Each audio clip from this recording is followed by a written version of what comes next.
Hi viewers, ఇవాళ మనం వంకాయ పులుసు పచ్చడి గురించి తెలుసుకుందాం. వంకాయ పులుసు పచ్చడి కావాల్సిన పదార్థాలు: ఒక పావు కిలో వంకాయలు, గుండ్రంగా ఉండే వంకాయలు తీసుకోవాలి. దీంట్లో పొడుగు వంకాయలు పనికిరావు. గుండ్రంగా ఉండే వంకాయలు, చింతపండు, ఉల్లిపాయలు, పచ్చిమిర్చి, కరివేపాకు, కొత్తిమీర, ఉప్పు, పసుపు, నూనె, తెరమూత గింజల్లో మనకు అన్ని వస్తాయి. మినప్పప్పు, ఆవాలు, మెంతులు, జీలకర్ర, ఇంగువ. ఇక్కడ స్పెషల్గా మనం చెప్పుకోవాల్సింది బెల్లము. ఈ బెల్లం వేసేదానికి చిన్న విషయం చెప్తాను వ్యూయర్స్. తీసుకునే ఇంగ్రీడియంట్స్ లో మెయిన్ గా చింతపండు ఉంటుంది కాబట్టి టామరిండ్ దాని పులుపుని కొంచెం కాంపెన్సేట్ చేయడానికి, సప్రెస్ చేయడానికి మనం బెల్లం వాడతాం. ఒకవేళ బెల్లం వాడకుండా చేసుకోవచ్చు, కాకపోతే బెల్లం వాడకుండా వేస్తే చింతపండు తగ్గట్టుగా ఉప్పు పడాలి, ఉప్పు తగ్గట్టుగా కారం పడాలి. అప్పుడు మనకు టేస్ట్ ఎలా ఉంటుందంటే మూడు డామినేట్ చేస్తాయి. ఉప్పు, కారం, పులుపు మూడు డామినేటింగ్ గా ఉంటాయి. అదే కనుక మనం కొద్దిగా బెల్లం కనుక వేస్తే చింతపండులో ఉండే పులుపుని సప్రెస్ చేస్తుంది కాబట్టి మనకు ఉప్పు, కారం కూడా సమానంగా వేసుకోవచ్చు. అప్పుడు మనకు ఒక రకమైన కమ్మదనం వస్తుంది రుచిలో. లేదంటే దేనికి దానికే డామినేట్ చేస్తాయి. అందుకని that's why I'm using jaggery here. చింతపండు ఒక 25 గ్రామ్స్ చింతపండు నీళ్ళలో నానబెట్టుకున్నాను. దీన్ని మనం పల్ప్ లాగా చిక్కగా తీసి పెట్టుకోవాలి. చల్ల నీళ్ళలోనే వేసుకున్నాం. తర్వాత ఈ వంకాయలకేమో కొద్దిగా నూనె రాసుకొని నిప్పుల మీద, పొయ్యి మీద కాల్చుకోవాలి, స్టవ్ మీద. నూనె ఎందుకు రాయాలంటే నూనె రాస్తే మనకి తొందరగా ఈ లేయర్ అంటుకోకుండా తొందరగా మనకు ఊడొచ్చేస్తుంది కాలిన తర్వాత. అదే కనుక మనం చేయకుండా పెడితే కనుక మీకు చాలా వరకు వేస్ట్ అయిపోతుంది. సో వేస్టేజ్ కాకుండా ఉండాలంటే కొద్దిగా ఆయిల్ వాటి చుట్టూ రాసేసి స్టవ్ మీద కాల్చుకోవాలి. ఇది పిండి పెట్టుకొని గిన్నె పెట్టుకొని దాంట్లో పోపు సామాను నూనె వేసుకొని, దీనికి నూనె కూడా ఎక్కువ పట్టదు.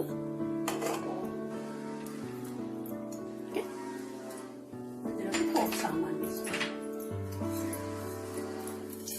మినప్పప్పు, ఆవాలు, జీలకర్ర, మెంతులు, ఇంగువ.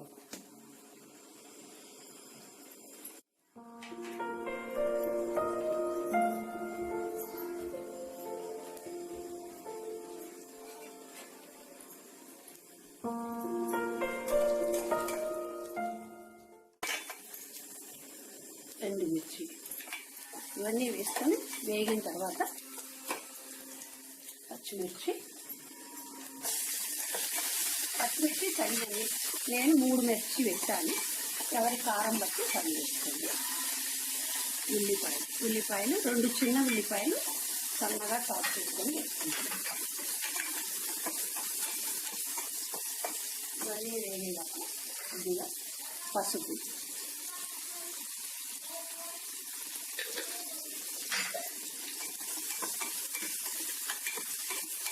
ఉన్న వంకాయలు పొయ్యి మీద పెట్టుకోవాలి.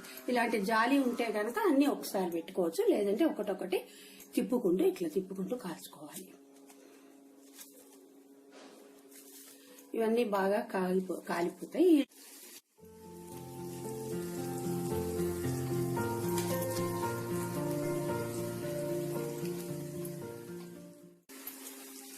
ఇప్పుడు ఈ వంకాయలు కాలిపోయినాయి. కాలిన వాటిని ఒక పక్కన పెట్టుకుని ఇవన్నీ రెడీ చేసుకున్నాం. ఉల్లిపాయలు వేగినాయి. ఈ ఉల్లిపాయలకి చింతపండు పలుపు వేసుకోవాలి.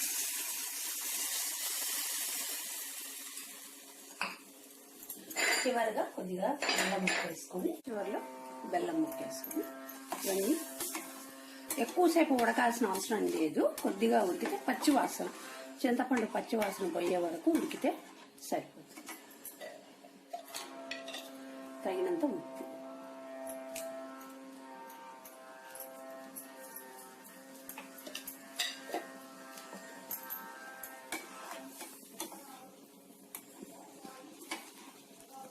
అది ఉడికే లోపల ఈ వంకాయలు మనం తొక్కు తీసుకొని పెట్టుకోవాలి. కొద్దిగా తడి చేసుకుంటూ మధ్య మధ్యలో వేయటం వల్ల ఇలా చెక్కు అంటుకోకుండా ఇట్లా ఊడొచ్చేస్తుంది. కొంచెం తడి చేసుకుంటూ తీస్తే ఊడొచ్చేస్తుంది. అందుకని కొంచెం నూనె రాసుకుంటే బాగుంటుంది. ఇది ఇప్పుడు బాయిల్ అయిపోయింది. ఆఫ్ చేశాను, స్టవ్ ఆఫ్ చేసి. ఇది కొంచెం చల్లగా అయ్యాక దీన్ని స్మాష్ చేసుకొని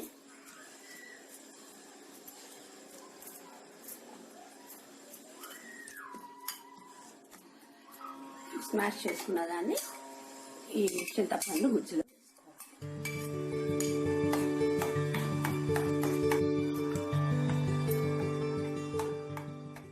ఈ వంకాయని తెల్లుతుండగా వేయాల్సిన అవసరం లేదు. చింతపండు అన్ని ఉడికాక ఆఫ్ చేసుకొని ఇవి చల్లారాక స్మాష్ చేసుకొని ఇందులో కలిపేసుకొని పైన కొత్తిమీర కరివేపాకు వేసుకోండి, అయిపోతుంది. ఇది కూడా ఫ్రిడ్జ్ లో పెట్టుకుంటే 1 వీక్ అయినా ఉంటుంది. విడిగా పెట్టుకుంటే ఒక 2-3 డేస్ ఉంటుంది. అందుకే ఉడకబెట్టడం. ఉడకబెడితే మీకు చింతపండు కొద్దిగా గనక కుక్ చేసినట్టు చేస్తే మీకు ఎక్కువ రోజులు నిలవ ఉంటుంది.